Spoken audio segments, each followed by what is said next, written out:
Hello, sir. I'm Karthik. So my question is actually there is a constant and intentional hatred being spread among neutral people on Pawan Kalyan Garu and his supporters. So what's your opinion on this? చెప్పాను కదా నేను సినిమాల్లో ఉన్నప్పుడే నా మీద smear campaign ఉంటుంది. ఎవరికైనా సరే బలవంగా ఒక గొంతు ఒక వాదన వాళ్ళకైనా ఒక గొంతు ఉన్నప్పుడు ఇరిటేట్ అవుతారు. ఎందుకు మనం వాళ్ళకి ఎవరేం చేయకర్లా. నేనేంటంటే ఇది సినిమాలో రాకముందు సినిమాలో కొత్తగా వచ్చినప్పుడు ఉంది. నేను పాలిటిక్స్ వచ్చినప్పుడు నాకు తెలుసు ఇలాంటివి జరుగుతుందని తెలుసు. నేనేమంటానంటే ఇవన్నీ టైం టెస్టింగ్. అంటే నన్ను తిట్టేవాళ్ళు ఉంటారు, మెచ్చుకునే వాళ్ళు ఉంటారు, సపోర్ట్ చేసేవాళ్ళు ఉంటారు. ఇవన్నీ నేను భరించడానికి సిద్ధంగా ఉన్నాను. ఎందుకంటే ఇది నా కాజ్, నా పర్సన్. నేను ఎప్పుడు నా సినిమాలు ప్రమోట్ చేయమని అడగను. నేను నా సినిమాల గురించి నేను ట్వీట్ చేయను. లేదంటే నా 100 డేస్ ఫంక్షన్లో నేను 100 డేస్ ఫంక్షన్లు చేసుకోను. ఎందుకంటే చేసుకుంటే అందరికి దెబ్బలు తగులుతాయో నలిగిపోతారని బాధ. బట్ పాలిటిక్స్కి వచ్చినప్పుడు జనం మధ్యలోకి వెళ్తాను, ఇబ్బందులు ఉంటాయి. ఇవన్నీ ప్రతి ఒక్కళ్ళకి నేను నచ్చడానికి నేను బంగారాన్ని కాదు. నేను మనిషిని. వాళ్ళకి నాలో నచ్చని విషయాలు ఉంటాయి, నచ్చలేని విషయాలు ఉంటాయి. ఇది ఎవరు ఎన్ని చేసినా పర్సంటేజ్ ఆఫ్ పీపుల్ ఎంతమంది ఉంటారు. నన్ను ఇప్పుడు నేను ఎంత తగ్గిద్దాం అనుకున్నా అంటే నేనేమంటానంటే నన్ను ద్వేషించేంత అంటే అంటే వాళ్ళ కాలాన్ని దుర్వినియోగం చేసుకుని నన్ను పెట్టి నన్ను ద్వేషిస్తే వాళ్ళకి ఏమొస్తుంది?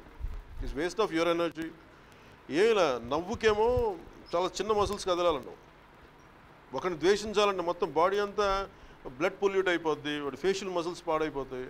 It is eventually they are damaging themselves not me. నాకు అస్సలు ఏమాత్రం ఫరక్ పడదు. నాకు మీరు కూడా అట్లాగే ఉండండి.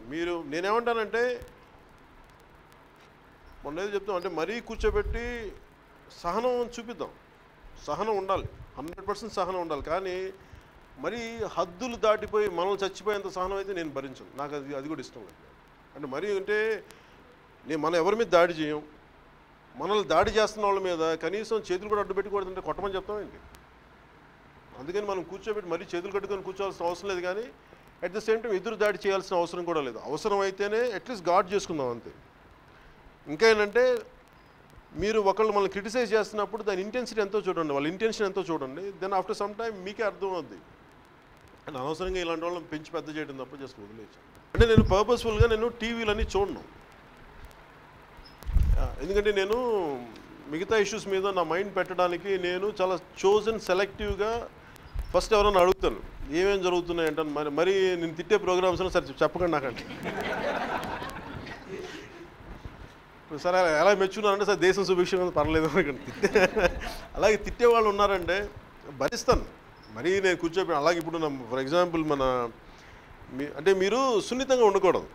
మీరు నన్ను సినిమాల నుంచి చూస్తున్నారు. సినిమాల్లో మన హీరోలు కాబట్టి విలన్లు కొడతాం, అక్కడ ఎవరు తిరిగి మాట్లాడే సినిమాల్లో 2.5 గంటలు అయిపోద్ది. బట్ పాలిటిక్స్ నన్ను షబ్బీర్ అలీ గారు తిడతారు, దానం నాగేంద్ర. బట్ నాకు ఇప్పుడు కలిసారండి ఫంక్షన్స్లో మేము బాగా మాట్లాడుకుంటాం. సో అలాగే నేను చాలామంది తిడతాను, మేము అందరం కలిసి బాగానే మాట్లాడుకుంటాం. ఎందుకంటే అది basic courtesy, it is an express. అలా అని చెప్పి నేను కూడా చాలా ఆలోచించే మాట్లాడతాను. నేను ఎవరైనా ఏదైనా ఒక పదం అనాలని మళ్ళీ దానికి వెనక్కి అడగను. నేను వెనకడిగి నిలబడతాను మళ్ళీ దానికి. But till that point I will wait. అందుకే మీరు కూడా నన్ను ఒక హీరోగా నుంచి మీరు పొలిటికల్గా ఇంట్రెస్ట్ అవుతున్నారు కాబట్టి, షిఫ్ట్ అయ్యారు కాబట్టి మీరు కూడా కొంచెం సున్నితంగా ఉన్నారు. మీరు కొంచెం సున్నితం తగ్గించుకోండి.